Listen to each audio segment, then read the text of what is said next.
Voilà, je vais pas, on a l'habitude de dire je vous apporte les salutations venant de notre église. Il n'y en a pas. Parce qu'il faut être vrai, nous, on est encore sur Zoom. Et je pourrais aussi dire je vous apporte les salutations venant de mon épouse. Ça serait mensonge. Elle ne vous a pas envoyé des salutations. Oui, parce que, tu vois, frère Jean, Patrick, Pasteur Patrick, normalement, c'est un de mes enfants qui devait venir ici. Nathan a dit, moi je vais à Warren. Il était content. Seulement ce matin, il a dit, non, il y a un problème. Parce que mon beau-frère amène Rebecca qui prêche chez les réformés, à Rixensart. Il faut quelqu'un qui sait jouer avec les nouvelles technologies numériques. Or, mon niveau est quand même assez limité. Ainsi, il a dit, non, papa, c'est toi qui y vas. Ah, d'accord, alors j'y vais. Voilà. Bien. Je voudrais lire avec vous, dans 1 Samuel, au chapitre 23. 1 Samuel, au chapitre 23. Je vais lire les 14 premiers versets.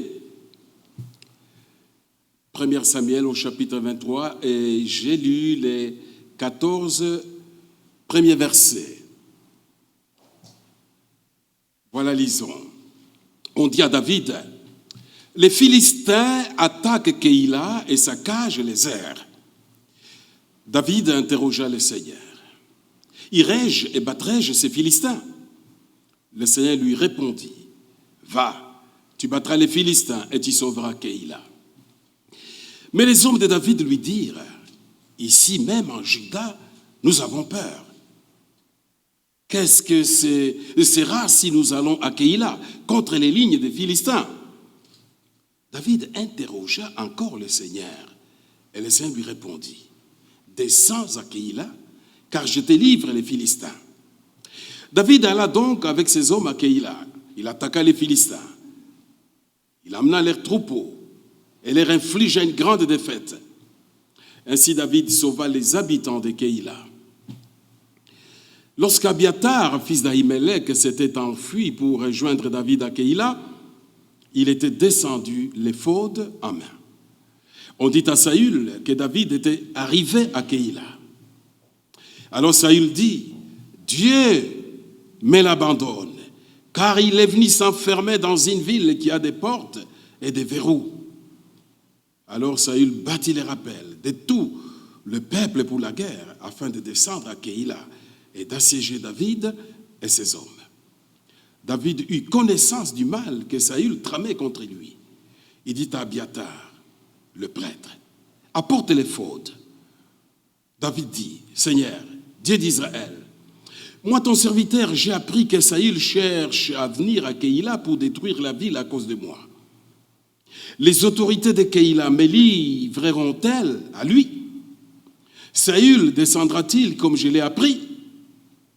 Seigneur Dieu d'Israël, je t'en prie, dis-le-moi. Le Seigneur répondit, il descendra. David dit encore, les autorités de Keïla me livreront-elles, moi et mes hommes, à Saül? Le Seigneur répondit, elles te livreront. Alors David et ses hommes, environ 600 hommes, quittèrent Keïla et s'en allèrent où ils purent. On dit à Saül que David s'était échappé de Keïla et il renonça à son expédition. Verset 14. David s'installa au désert dans les endroits escarpés. Or, tandis qu'il était installé dans les monts du désert des Ziph, Saül les cherchait tous les jours, mais Dieu ne les livra pas. Dieu ne les lui livra pas. Seigneur, bénis ta parole. Amen. Vous savez, il y a des endroits où l'on va prêcher. On n'a aucun souvenir du lieu. Mais il y a des endroits où on arrive pour partager la parole de Dieu, mais où on a des milliers de souvenirs. Dans ma tête naviguent des réminiscences assez anciennes, des souvenirs très éloignés. Je me rappelle, quand j'ai connu votre pasteur, c'était un jeune homme, fin. Et tu l'es toujours, hein, tu l'es toujours. Tu sais, je suis tombé, en travaillant dans mes albums, je suis tombé sur votre photo de mariage. Et quand on m'a vu diminuer un petit peu, avec l'âge, je dis, mais qui sont ceux-ci? Et on a regardé avec mon épouse. Oh, c'est Patrick et Brigitte. Oh, ça m'a renvoyé encore là, très, très, très loin. Quelle année vous êtes mariés? C'est ça. Et je ne savais pas qu'un jour je serais pasteur à Warem. Mais Dieu avait préparé les choses selon son bon plaisir. Et puis je suis devenu pasteur ici. Je suis resté 10 années. Quand l'ancien Jean venait, on dirait que c'était pour me remplacer. Parce qu'on s'est connus très peu de temps et moi je partais. Et c'est bizarre. Les jours que nous avions inauguré notre église ici, c'était aussi mon départ sur Bruxelles. Donc j'ai des souvenirs. Ma tristesse, c'est qu'il y a beaucoup de visages que j'ai connus qui ne sont plus. Ça m'attriste beaucoup. Oh, comme j'aimerais encore revoir ces visages qui avaient l'habitude de boire mes paroles quand je prêchais et qui me regardaient comme des complices et des dames âgées. Mais c'est ça la vie, nous passons, on n'a pas le choix. Et j'ai béni Dieu aussi de constater que dans la région ici, de plus en plus, il y a aussi la couleur d'ébène des Africains qui s'ajoutent, n'est-ce pas? Parce qu'à mon temps, la couleur d'ébène était très rare. On n'a qu'à se référer aux photos de ce temps-là, où on voit que nous, on était très étoilés. Et bien, le Seigneur est bon. Alors, ce qui me réjouit ici, c'est que vous chantez mieux. Vous chantez mieux qu'avant. Ah, il faut être vrai. Vous chantez mieux qu'avant. Peut-être la raison est que vous avez un jeune pasteur. Parce que si moi j'étais pasteur, vous chanteriez encore des hymnes. Posez la question à ceux de Bruxelles, c'est-à-dire tout en chantant des cantiques jeunes, les hymnes ne manquent pas. Ça, c'est ça les désavantages d'avoir des personnes qui ont connu les réveils il y a des dizaines et des dizaines d'années. Le Seigneur est bon. Je me réjouis d'être parmi vous. Alice et sa sœur étaient encore très jeunes et participaient avec assiduité à la prière. Et je me rappelle un jour, j'avais reçu de la part de Dieu, une parole de révélation sur leur avenir. Je ne sais même pas si j'avais partagé avec toi, non, ni même pas avec ta sœur, qu'avec mon épouse. J'avais reçu de la part de Dieu, dans ces bâtiments, une révélation sur leur mariage. Eux deux. Et j'avais partagé avec Julienne. Et tout s'est accompli. Et nous bénissons Dieu. Oh, le Seigneur est bon. Des enfants que j'ai vus bébé, la petite ici, des gens. C'est fou. Et je dis, c'est elle qui est là. Oui, la vie. Dieu a des surprises. Bien, le Seigneur est bon. Revenons au texte. Vous venez de chanter « Je danse car Dieu est bon ». Je chante car Dieu est bon. J'aimerais dire ce matin, moi aussi, que je prêche car Dieu est bon. Je prêche car il est bon. J'étais jeune. J'ai vieilli maintenant. Quand on a dépassé 70 ans, il ne faut plus s'appeler jeune. Même si on se dit, ah, pasteur, toi, franchement, tu ne changes pas. Ah, d'accord. Je ne change pas, c'est bon. Mais en réalité, on sent le poids de l'âge qui ploie mes épaules. Dieu est bon. Nous avons entre nos mains la parole des vies. Il n'y a pas un prophète, un chanteur, un théologien, qui que ce soit, qui puisse égaler la parole de Dieu. Et je ne regrette pas d'avoir connu cette parole alors que j'étais encore jeune. Je ne regrette qu'une chose. Ce sont ces années, peut-être des 12 à 16 ou à 15, disons, où je n'ai pas servi le Seigneur, je les regrette. Je les regrette. Je dis, oh, je n'ai pas assez fait pour Dieu. Si tu me poses la question, as-tu prié? Je te dirais, je n'ai pas assez prié. Maintenant que ma vie s'achève, je dis, Seigneur, je n'ai pas assez prié. Seigneur, je n'ai pas assez prêché. Seigneur, je n'ai pas assez marché avec toi. Et je voudrais encore acheter mon temps, le rattraper et marcher avec lui. Le Seigneur m'a saisi. J'étais encore jeune, même très jeune. Et je ne regrette pas. Quand j'essaie de regarder d'où je viens, et que je vois où je suis, et que je vois la bonté de Dieu, je dis, Seigneur, je ne regrette pas de t'avoir connu.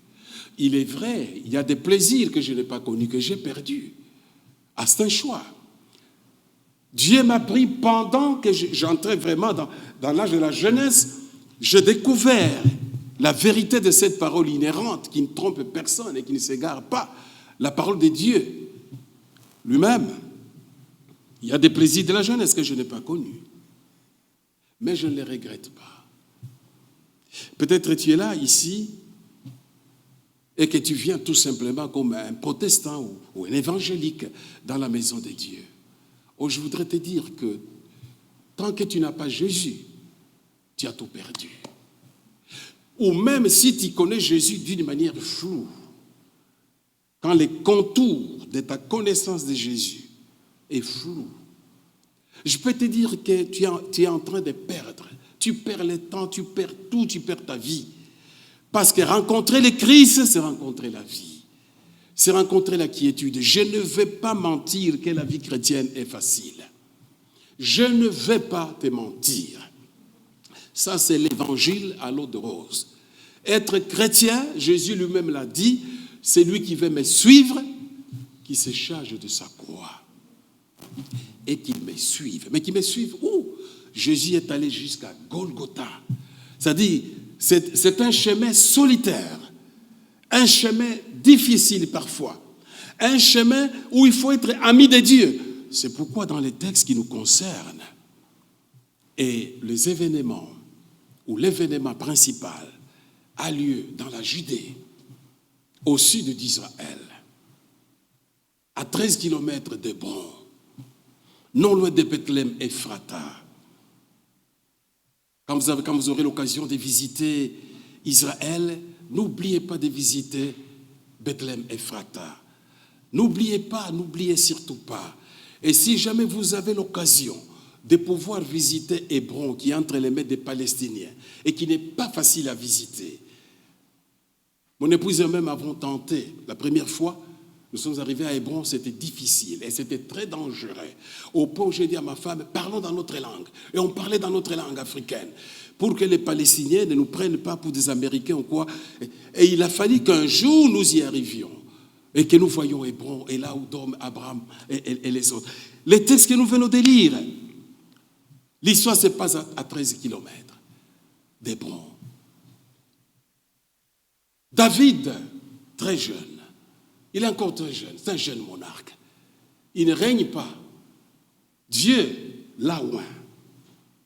Les prophètes, Samuel l'a oint. L'Esprit de Dieu est sur lui. Mais au lieu du fauteuil royal, c'est plutôt la persécution. Au lieu des tribus, au lieu de recevoir des tribus, il reçoit plutôt les menaces de mort.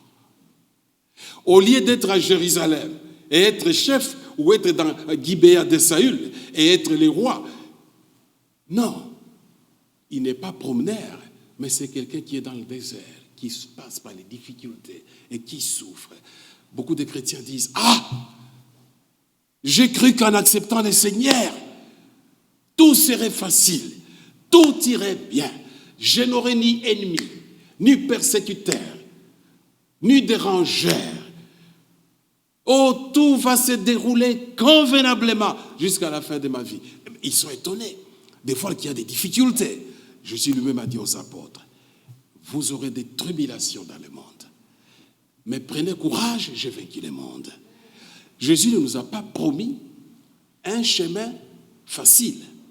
Le chemin du calvaire, je voudrais t'aider, j'espère que je suis en train d'aider quelques personnes ici, c'est un chemin solitaire, c'est un chemin difficile, mais c'est un chemin où tu as la victoire, parce que Jésus-Christ a vaincu le monde, et tu n'as pas peur. Ce n'est pas un chemin difficile où je suis là en train de pleurnicher. Non, je sais en qui j'ai cru, et je sais que lui a le pouvoir, il a la capacité d'assujettir toutes choses. Et Dieu seul sait que j'ai déjà pleuré. Il faut que vous le sachiez. Dieu seul m'est témoin que j'ai déjà pleuré. Que j'ai déjà pleuré. Mais seulement à la fin, j'ai eu la victoire parce que le Seigneur est bon. David est entouré de quelques personnes, 600 personnes au moins, ce sont des mercenaires. David n'a plus de lieu où reposer sa tête. Les rois Saül le cherchent, les jaloux, l'homme plein de haine. Vous savez, la jalousie, c'est quelque chose qu'il faut combattre. La jalousie, c'est quelque chose de terrible. Je ne parle pas de cette jalousie. J'ai déjà entendu des personnes mariées pendant mes conseils disant « Oh, je demande à Dieu pardon parce que je suis tellement jaloux de mon épouse ou de mon époux. » Je leur dis « Mais non, vous n'avez pas demandé Dieu pardon. Au contraire, Dieu se réjouit avec vous. Dieu se réjouit avec vous. Parce qu'un mari qui n'est pas jaloux, une épouse qui n'est pas jalouse, mais c'est quoi ça qu'au mariage? C'est qu'il ne reste rien. Il ne reste rien. J'ai toujours dit aux chrétiens, comprenez bien la jalousie. Dieu lui-même c'est un homme, je suis un Dieu jaloux. C'est cette jalousie diabolique qui n'accepte pas que l'autre réussisse, qui n'accepte pas qu'on parle du bien de l'autre, qui n'accepte pas que tel pardonne tel. C'est cette jalousie satanique que Dieu rejette. Cette jalousie du type concurrentiel, où je dois paraître, où on doit parler de moi, où il ne faut pas que mon nom soit gommé. Voilà des jalousies mauvaises. Mais la jalousie conjugale, oh, mais je ne parle pas de la jalousie folle, puisque madame a dit bonjour à tel, qu'on commence à casser les fenêtres et les vitres et tout. Non, je parle de cette jalousie protectrice. Il ne faut pas croire que quelqu'un vient prendre Julienne, mon épouse, et commence à partir avec, et moi je veux commencer à réciter, car Dieu a tellement aimé le monde qu'il a donné son fils unique. Oh, pardonne-leur, Père, ils ne savent pas ce qu'ils font. Ah non, je ne ferai pas cela. Mais la mauvaise jalousie diabolique, malheureusement, elle est aussi dans nos églises. Malheureusement, les démons s'invitent aussi dans nos églises avec les jalousies. Quand j'étais jeune homme, une fois j'ai prié dans la savane, celle dans les herbes hautes, et je priais. Et puis je vois un animal sous forme du lézard, mais immense, inutile de comparer à ces petits bâtiments du temple, véritablement immense comme une montagne. Et j'ai dit au Seigneur, qu'est-ce que tu veux me montrer? Et le Seigneur me dit ceci, attention au démon de la jalousie. C'est un monstre immense. Il faut le détruire. Dans notre cœur, nous devons combattre la jalousie. Saül était rempli de jalousie contre David, alors que Dieu l'avait déjà rejeté. Dieu l'avait déjà abandonné. Et je suis étonné. David ne dit pas à Dieu, tu m'as appelé et maintenant je dois vivre dans le désert et je dois souffrir. Non, David, c'est un homme qui aime Dieu, un homme qui prie. D'ailleurs, dans un de ses psaumes, il dit ceci, je dévancerai l'aurore. C'est-à-dire, avant que l'aurore ne paraisse, moi je serai en train de prier. Je serai en train de te parler. Je vais précéder l'aurore. L'aurore va me suivre. Quelqu'un qui est un ami, un confident de Dieu. Et ici, il est dans les grottes au pluriel d'Adoulam, non loin de Keïla. La ville de Keïla, c'est une ville juive de Juda, mais frontalière avec les villes philistines. David apprend que les Philistins sont arrivés. Ils ont cassé les portes de Keïla. Ils saccagent les airs, ils pillent les blés et tout. Et ils ont tué les gens. David ne prend pas de décisions précipitamment. Notre faiblesse dans la cuirasse, c'est que nous prenons des décisions précipitamment. Nous prenons des décisions parfois dans la désolation. Nous prenons des décisions et on entend tac, et bien il faut agir. Non. Or, David, un jour, pendant qu'il fouillait Saül, est allé à Nob. chez le prêtre Ahimelech, qui avait une grande famille, l'homme de Dieu qui parlait avec le Seigneur.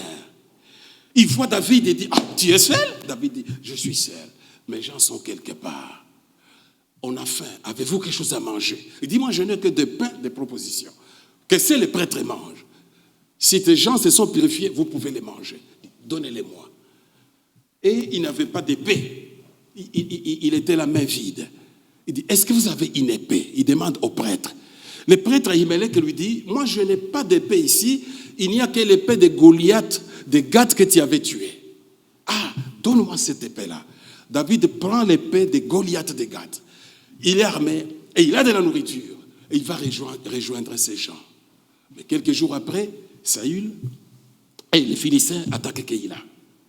David, qui savait que dans son sillage, il y avait Abiathar. Parce que lorsque Saül a appris que David est allé chez Ahimelech, le prêtre, et qu'Ahimelech lui a donné à manger, il lui a même donné l'épée qui appartenait à Goliath, qu'il avait tué. Saül a dit, appelez-moi Ahimelech et toute sa famille. On appela les prêtres. Vous savez où mène la jalousie? Parce que la jalousie précède toujours les dégâts. Parfois des choses irréversibles, irréparables. En amenant toute la famille du prêtre, David ordonna de les tuer. Tuez-les. On tua des hommes de Dieu. Tuer les hommes de Dieu. Mais quelle malédiction! Aujourd'hui, heureusement, nous ne sommes pas tués à coups d'épée. Mais nous sommes tués parfois dans l'église avec cette épée de la parole.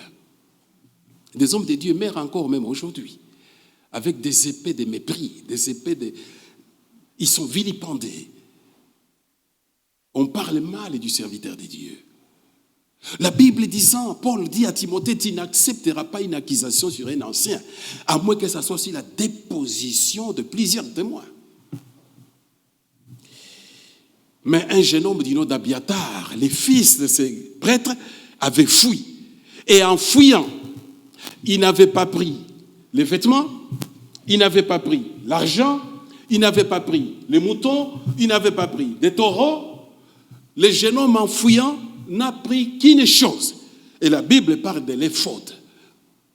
Vous qui êtes habitués à l'Ancien Testament, c'est dommage, il aurait fallu peut-être demander à ceux qui sont... Bon, ça risque de prendre du temps et je ne voudrais pas... sinon, à la fin, peut-être, pendant qu'on s'est dit au revoir, tu montreras les prêtres. Hein. L'éphod, cette sorte de poche qui était sur la poitrine du prêtre.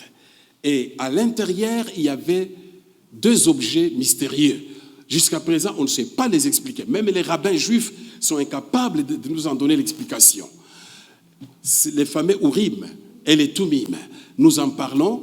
Au fond, on peut tout simplement dire le oui et le non de Dieu étaient dans les fautes.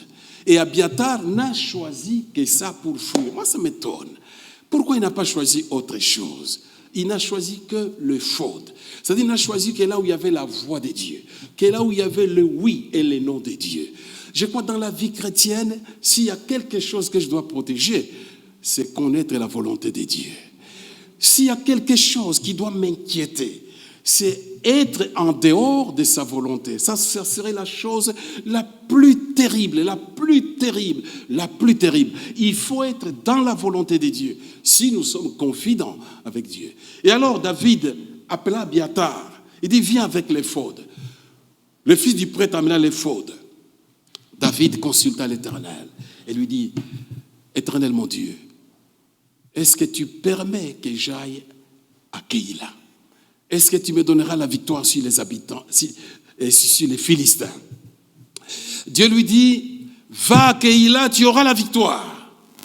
David appelle ses généraux, parmi ces mercenaires-là, au moins 600 personnes. Il dit, on va à Keïla, on va chasser les Philistins, Dieu m'a dit qu'on va les détruire. Ces lieutenants de réagir et de dire, ici même en Juda, nous avons peur. Et comment aller nous enfermer dans une ville qui a des verrous et des portes immenses? Ça, c'est très dangereux. Voyez un peu ces délogiques. Il consulte l'Éternel, l'Éternel dit, va. Mais ces lieutenants qui sont habitués à des razzias, à des guerres maintenant, lui disent, non, il ne faut pas y aller, il ne faut pas y aller, il ne faut pas y aller. On va nous détruire. David a les doutes. Et puisqu'il a les doutes, qu'est-ce qu'il va faire? Il réconsulte encore l'Éternel. C'est fou. C'est vraiment un confident de Dieu. On dit toujours vox populi, vox Dei. Mais la voix du peuple n'est toujours pas la voix de Dieu. Non, non, non, non, non. Il y a parfois la voix du peuple n'est pas la voix de Dieu. La voix de ses lieutenants, la logique de ses lieutenants n'était pas la voix de Dieu. La logique de ton mari peut ne pas être la voix de Dieu. La logique de ton épouse, de ta fille, de ton fils, la logique de tes amis. Toutes ces logiques peuvent peut-être ne pas représenter la voix de Dieu. Comme Jean-Baptiste, dans sa souffrance, alors qu'il était en geôle, emprisonné par Hérode, il a eu les doutes. Lui, le géant de la foi. Jésus dit de tous ceux qui sonnaient d'une femme, il n'y a pas un seul qui puisse être égalé à Jean-Baptiste. Lui, le géant, le costaud de la foi, il a été visité par les doutes. Et il envoie ses disciples. Allez lui poser la question, est-ce que c'est lui ou doit-on en attendre un autre? Et Jésus opère des miracles pour dire à Jean, dites à Jean, les aveugles voient, les paralytiques marchent, les lépreux sont purifiés, la bonne nouvelle est annoncée aux pauvres. Et malheur à celui pour qui je deviens une pierre d'achoppement, pierre de scandale. Jean a compris, il n'a plus douté. Et David, puisqu'il a eu des doutes, il a réconsulté l'Éternel. Quand il y a des doutes, réconsulte Dieu. Quand il y a des doutes, cherche la pensée de Dieu. Et Dieu lui dit encore, va. Parenthèse. Quand je prononce le nom David, dans la Bible, oh, David, j'ai envie de dire, mais cet homme, pourquoi Jésus même porte le nom fils de David? Il ne devrait pas. Il ne devrait pas, selon moi. Cet homme que Dieu a choisi, cet homme à un moment donné de sa vie qui a trahi le Seigneur, cet homme qui est allé jusqu'à, non pas seulement à commettre l'adultère, mais à tuer carrément, Uri, à les faire tuer. Mais cet homme, lorsque Dieu dévoile son péché, David regrette, tu n'as qu'à lire aujourd'hui le psaume 51. Moi, c'est un psaume que j'aime. Je l'ai déjà dévoré plusieurs fois. Lorsque son péché est dévoilé, David regrette. Il regrette. Lis le psaume 51 pour comprendre. Et j'aime David. Comme nous lisons dans le Nouveau Testament que la repentance, c'est un changement radical. C'est un changement de... C'est ça. Dans la langue du Nouveau Testament, c'est repentir, c'est ça. Donc, je change de direction. Et je vais... Ça, c'est la repentance. Alors, qu'il a commis l'adultère. Alors, qu'il a tué Uri le Héthien. Et qu'il était tellement méchant qu'il a pris Bathsheba, sa femme. Oh! Quelle mauvaise personne. Mais quand Dieu a mis le doigt sur son péché, David regrette et il change de direction carrément. Il prend une autre direction. La Bible ne dit-elle pas que la fin d'une chose est préférable à son commencement? Il y en a qui commencent bien, qui terminent mal. Il y en a qui commencent bien, qui ont des trous d'air, mais qui reviennent au Seigneur de tout leur cœur. Dieu n'a pas cassé son alliance avec David. Moi, ça m'étonne. Brigitte, tu viens avec ta fille, je te confonds maintenant. Je dis, Brigitte, s'éloigne. Sais-tu, tu le sais très bien. Que dit l'apôtre Paul? L'apôtre Paul dit, Jésus est issu de la tribu de Juda, de David, selon mon évangile. Ah, David est encore cité. David est relevé, est mis en évidence. Et l'aveugle de Jéricho, quand il sollicite la guérison, il s'adresse à Jésus par quel terme? Fils de David. Mais David, il lui a tué. Oui, mais c'est un homme qui a regretté son péché, qui a changé, et c'est un homme qui s'est maintenu droit dans la parole de Dieu. Oh, merveilleux. Je l'ai déjà dit, je crois, ici à Warem, peut-être dans une de mes prédications. Savez-vous, quand je lis la généalogie de Jésus, il y a des noms que je n'aimerais pas voir avec ma logique. Quand je pense à Tamar, une incestueuse, comment elle est citée comme une des aïeules de Jésus? Non. Ruth, une Moabite, Il était interdit aux Moabites de rentrer dans la maison de l'Éternel, même de fouler les parvis du temple de Dieu jusqu'à une 9e génération. Oh, ça c'est pas possible. Et là où je suis alors foudroyé, cisaillé, c'est là que je trouve aussi Agar. Rahab. Les Hébreux ont tellement les Rahab. Oui. Rahab de Jéricho. Plusieurs fois quand j'étais à Jéricho, soit visiter, soit accompagner nos étudiants de Jérusalem qui jouent au foot contre les Palestiniens, on a été là plusieurs fois aussi avec mon épouse, je pense à Zachée et je pense à Rahab. Rahab, la prostituée de profession, elle aussi est citée dans la généalogie de Jésus. Tu l'as dit, tout est grâce. Tout est grâce. Oh, le Seigneur est bon. La grâce de Dieu. Là, il faut dire Amen. Tout dit encore Amen. Je ne sais pas, toi, tu es couvert par quel salut? Pour moi, tout est grâce. Mais la grâce, Romains 6, ne fait pas de moi un clochard de l'évangile. C'est-à-dire, Seigneur, je reviens vers toi. Demain encore, et puis, Seigneur, je reviens vers toi. Non. Si ce matin, tu te rappelles que tu vis dans un péché, il faut arrêter aujourd'hui. Il ne faut pas dire demain. J'arrêterai demain. Comme ce monsieur qui voulait être délivré de la cigarette. Et avant de prier, je lui avais dit, frère, donnez-moi tout ce que vous avez comme cigarette pour que je les jette. Et puis nous allons prier. Ah non, pasteur, non, je vais fumer pour la dernière fois. Ah, non, ça c'est pas sérieux. Et si ce matin tu te rends compte que tu es dans une situation de péché, fais comme David. Changement de direction. Et vous allez ailleurs. Dieu agrée. Et cela plaît au Seigneur. Keïla est délivré. Et j'avance petit à petit vers la fin de mon message. Saül entend dire que David est là. Il a combattu les Philistins et s'est enfermé dans la ville de Keïla. Saül dit, oh, que Dieu soit loué. Dieu me l'abandonne. Vous savez, parfois nous citons les noms de Dieu en vain. Dieu m'est témoin. Dieu me fait ceci. Dieu. Et même dans la grâce n'est pas un prétexte pour vivre dans les mal. Non. C'est triste. Saül, rempli de jalousie et de haine, Saül, rejeté de Dieu, Saül, un impénitent, parce que l'impénitence est éloignée de Dieu. Dans la bouche de Saül, on ne trouve pas « Seigneur, pardonne-moi ». D'ailleurs, même quand il demande pardon, c'est avec condition. « Viens maintenant m'honorer devant les anciens de mon peuple ». Il dit à Samuel, « Je demande pardon pour être honoré ». Non, ce n'est pas ça. Et ça, c'est triste, vraiment triste. Dieu me l'abandonne. Est-ce que Dieu était vraiment en accord avec Saül? Pas du tout. Soyons toujours en accord avec la parole de Dieu. Si nous voulons vivre et grandir spirituellement, il faut être en accord avec la parole de Dieu. Et ne nous laissons pas flatter. Moi, j'ai déjà dit à mon épouse, ne me flatte pas, chérie, quand tu vois que je m'égare. Ne me flatte pas. Ne me flatte pas. Dis-moi la franche vérité. Un rejeté de Dieu cite le nom de Dieu, c'est inutile.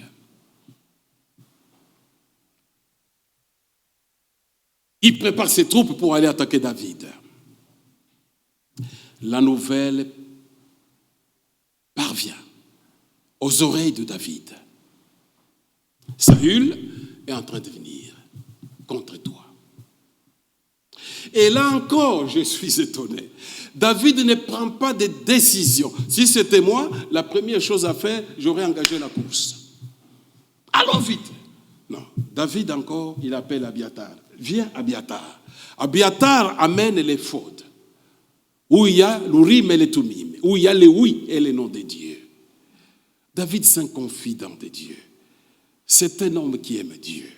C'est un homme qui prie. C'est un homme qui sait que quand Dieu ouvre une porte, nul ne peut la fermer. Et quand Dieu la ferme, il ne peut l'ouvrir.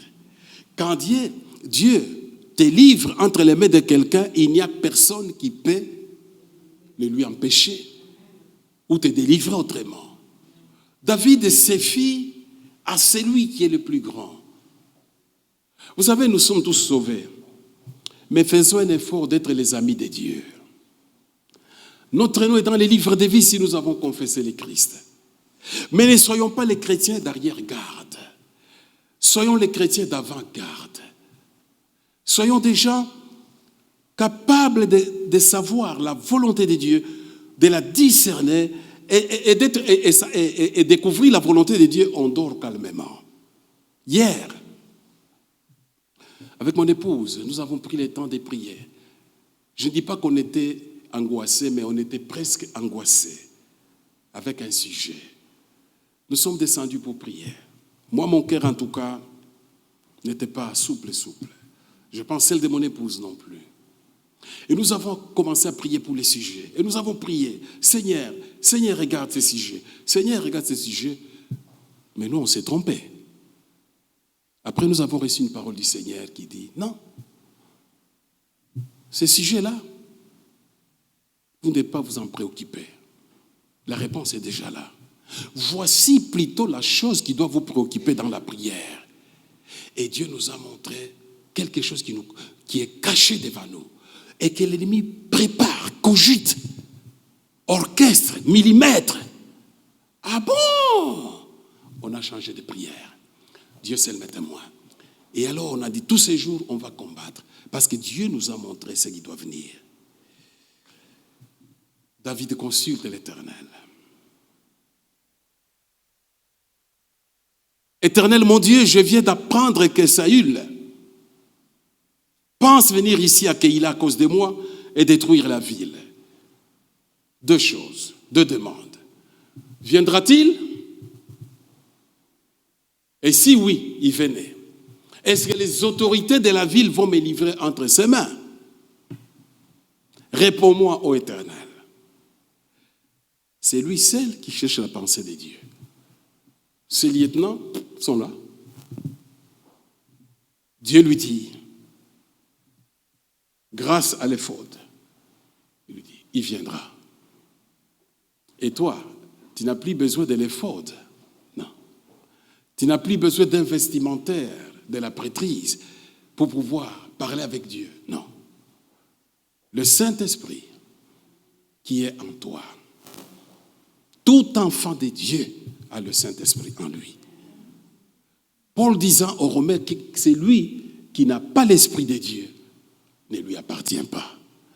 Or, le jour que tu as confessé le Christ comme ton sauveur, le Père, le Fils et le Saint-Esprit, les trois hypostases, cette révélation unique en un seul Dieu que beaucoup rejettent, ces trois personnes ont choisi ton cœur pour y habiter. L'Esprit de Dieu qui est en toi dépasse les fautes. La parole de Dieu que tu as dans ta maison n'est pas comparable à les fautes que seuls les prêtres portèrent. Mais la parole de Dieu elle-même, je ne sais pas si on la lit. Ça, c'est la grande question. Tu es habitué à laver ta bouche. Tu laves tes dents, tu laves ta bouche avant d'aller au lit. Essaie maintenant d'aller au lit sans laver ta bouche. On dirait qu'il y a quelque chose qui manque. Mais quoi? Tu cherches. Mais qu'est-ce qui se passe? Tu n'es pas dans tes couettes, tes blanquettes, tes draps. Et ça ne va pas. J'ai oublié, parce que c'est ton habitude. J'ai oublié. Ah, d'accord. Je n'ai pas lavé ma bouche. Est-ce que c'est la même chose avec la Bible? Les gens ne lisent pas la Bible. Beaucoup ne savent pas que la grande... Ça, c'est les livres des livres. C'est ça la prophétie elle-même. Tu l'as aussi à miniaturiser dans ton portable, Samsung, etc. Tu es une génération gâtée. Est-ce que tu la lis? Ou il y a aussi ceux qui la lisent comme devoir. Parce que Patrick dit toujours, il faut lire la Bible. Voilà, j'ai lu aujourd'hui, je suis tranquille, Seigneur, j'ai lu. Non. Qui mange comme ça? Si tu manges comme ça, tu ne seras pas en bonne santé. Non. N'est-ce pas? On savoure la nourriture. On mange. Et puis voilà, peut-être un petit piment, ou ceci, et puis on boit calmement. Et la parole de Dieu, ta parole est une lampe à mes pieds et une lumière. Ta parole est une lampe à mes pieds et une lumière sur mon sentier. Psaume 119. La parole de Dieu, il faut la lire. Elle nous aide, elle nous conseille, elle nous montre comment vivre. Et il n'y a aucune prophétie qui puisse entrer en contradiction avec cette parole. C'est la balance elle-même. C'est la balance de toute la révélation de Dieu. Prends la décision de lire la parole. Ça donne la force. Tu pries, tu lis. Parce que la Bible dit ceci, c'est lui qui néglige la loi de Dieu. Or, la Bible, c'est l'homme, la loi de Dieu. Sa prière même est une abomination. Si tu ne lis pas la Bible, tu n'aimes pas la parole de Dieu et tu n'aimes que prier, ta prière même devient une abomination. C'est comme quelqu'un qui n'aime que boire et qui ne veut pas manger. Manger, moi, je ne fais que boire l'eau. Manger, moi, je ne fais que boire. Mais tu es en danger terrible. Dieu lui répond, oui, Saül va venir. Et puis David repose encore la question, est-ce que les autorités de Keïla vont me livrer entre ses mains? Il est venu les sauver. Ce sont ses frères israélites. Il est venu sauver leur nourriture. Il est venu sauver leur ville. Maintenant, il pose la question au Seigneur, est-ce que les autorités de la ville vont me livrer entre les mains de Saül? Et Dieu lui répond, oui, ils vont te livrer. Parce que Dieu connaît tout. Dieu connaît tout. David a compris. Il dit à ces gens, on y va. Ils ont fui la ville et ils sont allés dans les escarpements, dans des lieux inaccessibles pour se cacher contre Saül. Mais la fin du passage, le verset 14 m'interpelle beaucoup. Saül les chercha, mais Dieu ne les lui livra pas. Saül les chercha, mais l'Éternel ne les lui livra pas. Tu as peur dans ta vie.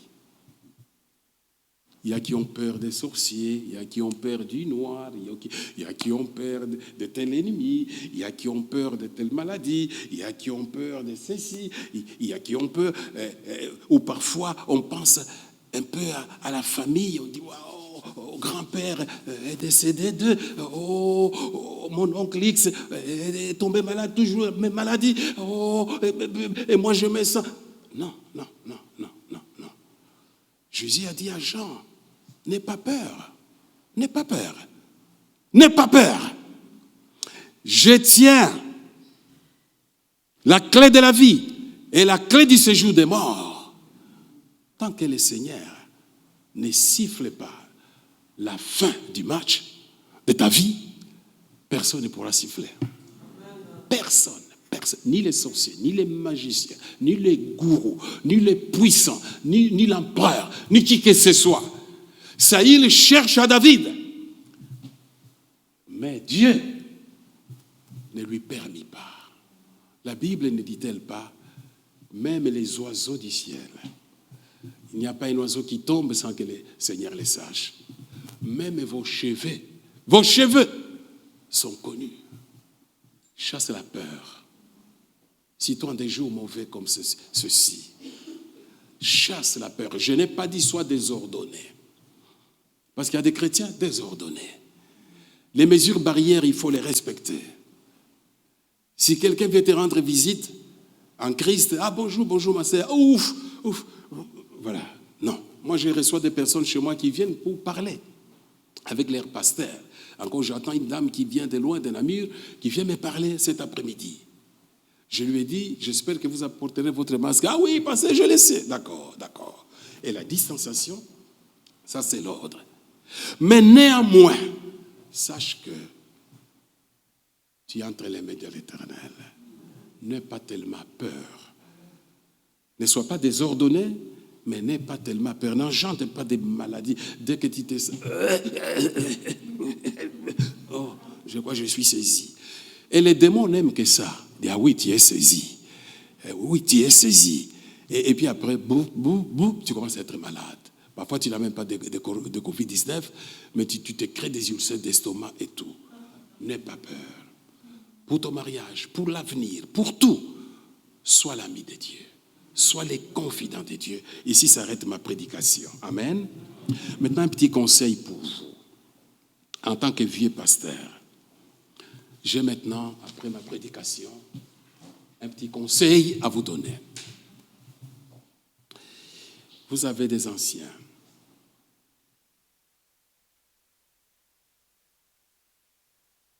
Des bergers.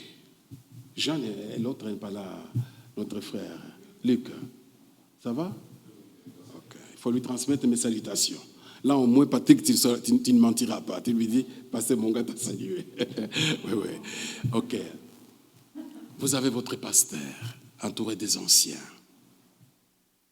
Vous devez les aimer. Aimez-les. Encouragez-les dans leur ministère. Il ne m'a pas dit, conseille l'Église. Non, j'ai pris la décision même de conseiller l'Église. Parce que nous travaillons ensemble dans cette association Kélim International. Et nous sommes des églises qui cherchent la volonté de Dieu à tous égards. Encouragez votre pasteur. Quand moi j'étais... Bon, j'espère que ce n'est plus la prédication, il ne faut pas dire, il a prêché longtemps. Non, j'ai déjà arrêté la prédication. Maintenant, ce sont des conseils. Il faut que je les donne quand même. Quand j'étais jeune pasteur, je crois que j'ai commis beaucoup d'erreurs.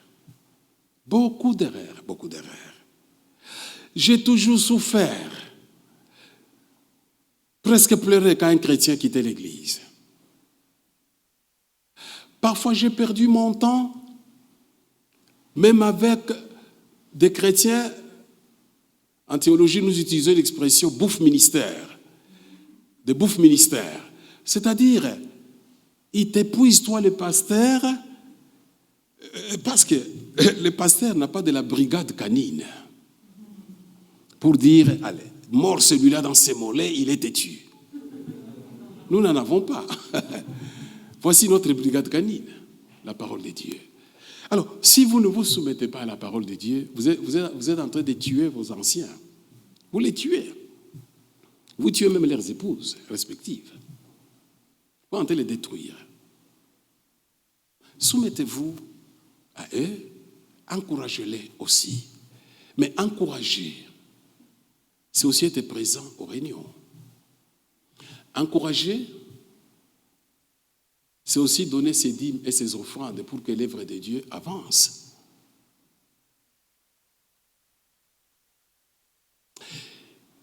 Alice, je ne sais pas si toi, tu as déjà entendu qu'une église quelque part est tombée du ciel. Et les chrétiens sont rentrés dedans. Quand je suis arrivé comme pasteur ici, nous étions de l'autre côté. Comment s'appelait la petite rue? Et notre temple était comme une chaussette. Moi, j'ai commencé à prêcher contre la chaussette. J'ai dit, il nous faut un autre temple, il nous faut un autre temple, il nous faut un autre temple, il nous faut un autre temple. Jusqu'à ce qu'on arrive un jour à trouver ces bâtiments où ça sentait les piments, tout, etc. Il y avait des moulins ici. Et nous étions tous convaincus que c'était l'endroit où Dieu nous voulait. Mais vous n'avez pas encore terminé de payer. Non. C'est terrible. Mais si vous ne donnez pas vos dîmes et vos offrandes, comment est-ce que la vie de l'évangile va être facilitée? À Bruxelles, je leur avais dit, nous n'achetons pas des bâtiments parce que nous volons la part de Dieu. Que chacun donne à Dieu sa part. Et en plus, il y a la bénédiction de Dieu. Et les gens commençaient à donner. Et les gens commençaient à donner. Et il y en a qui nous ont quittés. Oh, ils ont parlé d'argent, nous partons. Oh, etc.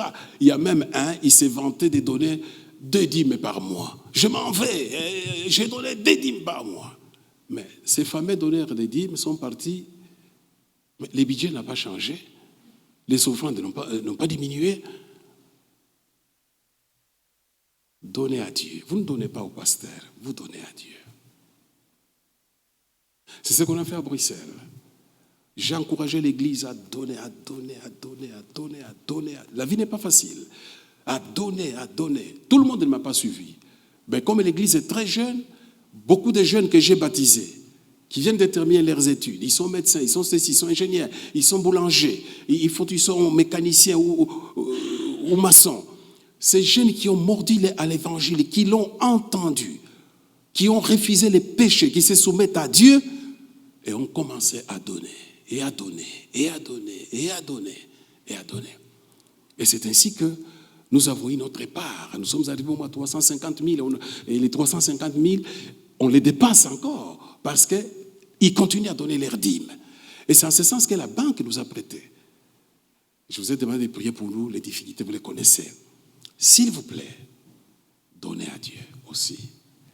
Et quand l'ancien Jean te dit, ce chemin-là est un chemin de la perdition, ne dis pas, comme un chrétien à Bruxelles qui me disait, j'espère que le Seigneur comprendra ma situation. Non, non, non. Ça, c'est chemin. Comment tu veux dire? Dieu ne se contredit pas. Le Seigneur aura pitié de moi et va comprendre ma situation. Non, la Bible dit ceci. Change radicalement. Que le Seigneur vous aide. Entourez-les, aimez-vous les uns les autres. Pardonnez-vous. Pardonnez-vous. Pardonnez-vous. Parce que le Seigneur nous a pardonné. Notre manière d'agir est mauvaise. C'est quelqu'un qui se noie, qui essaie de nager pour essayer de ressortir. Nous, on a tendance encore à dire, ah non, non, descends encore.